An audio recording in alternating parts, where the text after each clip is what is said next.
Kolkata TV ডিজিটালে Bhaswati রয়েছে আপনাদের সঙ্গে। সোনার দামে প্রায় প্রতিদিনই অস্থিরতা দেখা গিয়েছে।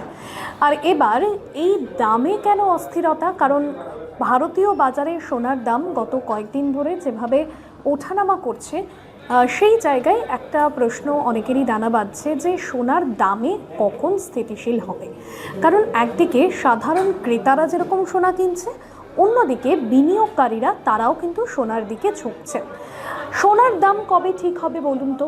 কারণ প্রত্যেক দিনই যখন এই বিষয়ে কথা বলি আপনাদের জানিয়ে থাকি যে কোনোদিন সোনার দাম অনেকটা কমে গিয়েছে, বা কোনোদিন সোনার দাম এতটাই কমেছে, এতটাই বেড়েছে যে সাধারণ মানুষ সেই সোনা কিনতে গিয়ে কার্যত হিমশিম খাচ্ছে। কারণ এই মুহূর্তে দাঁড়িয়ে বিয়ের অনুষ্ঠানে প্রত্যেকের বাড়িতে কিন্তু একটা বিয়ের মরশুম প্রায়শই অনেক লোকের বাড়িতেই চলছে, কারণ অনেকেই সোনা কেনার দিকে ঝুঁকছেন, বিয়ের মরশুম চলছে।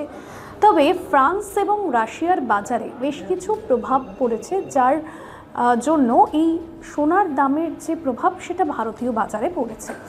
কারণগুলো আজকে আপনাদের জানাই। অবশ্যই আজকে কি সোনার দাম আছে তা তো জানাবো। কি কি কারণ রয়েছে? ডলারের শক্তি বৃদ্ধি, বিশ্ববাজারে ডলারের যে চাহিদা, ডলার যত শক্তিশালী হচ্ছে সোনার দামের ওপর তার চাপটা বাড়ছে। এবং আমরা দেখছি যে ডলারের যখন দাম বৃদ্ধি হচ্ছে সেটা কিন্তু অনেকটা বাড়ছে, যার প্রভাব প্রত্যক্ষ বা পরোক্ষভাবে হলেও সোনার দামে পড়ছে। আর এটা কিন্তু সোনার দাম পরিবর্তনের একটা বড়সড় কারণ বলে মনে করা হচ্ছে।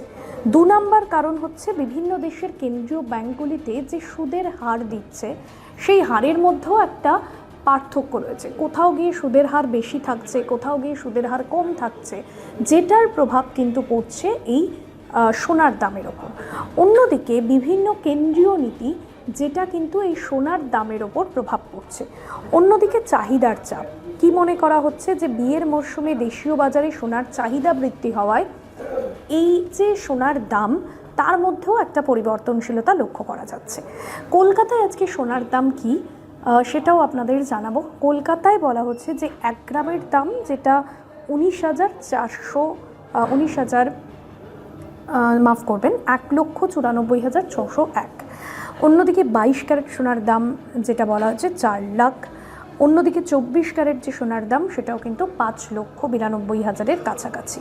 কিন্তু এই যে সোনার দামে একটা বড়সড় প্রভাব বাড়ছে, উল্লেখিত দামের সঙ্গে 3% জিএসটি যুক্ত হচ্ছে, রূপোর বাজারের ক্ষেত্রেও কিন্তু একটা অস্থিরতা দেখা যাচ্ছে। সেটা হচ্ছে 2,52,000 টাকা হয়েছে। সোনালী ধাতুর দাম যে বৃদ্ধি পাচ্ছে, তাহলে তার যে লাভজনক বিনিয়োগ তারও কিন্তু একটা প্রভাব থাকছে। অন্যদিকে যারা গয়না কেনার পরিকল্পনা করছেন, তারাও কিন্তু দামের যদি সামান্য পতন হয় তাহলে এর দিকে অবশ্যই ঝুঁকতে পারেন। তবে সোনার দামের যে বিপুল পরিবর্তন, যেটা মধ্যবিত্তের পকেটে টান ফেললেও নিরাপদ সম্পদ হিসেবে এর গুরুত্ব খুব একটা কমছে না।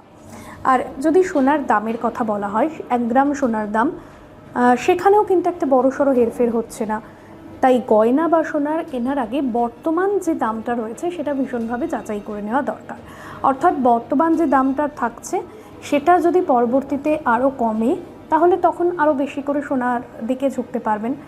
তবে আজকে যে MCX-এর তরফে যে রিপোর্টটা এসছে, যেটা সোনার দামে রয়েছে, রূপোর দামের ক্ষেত্রে রয়েছে, দুটো ক্ষেত্রেই দাম বেড়েছে।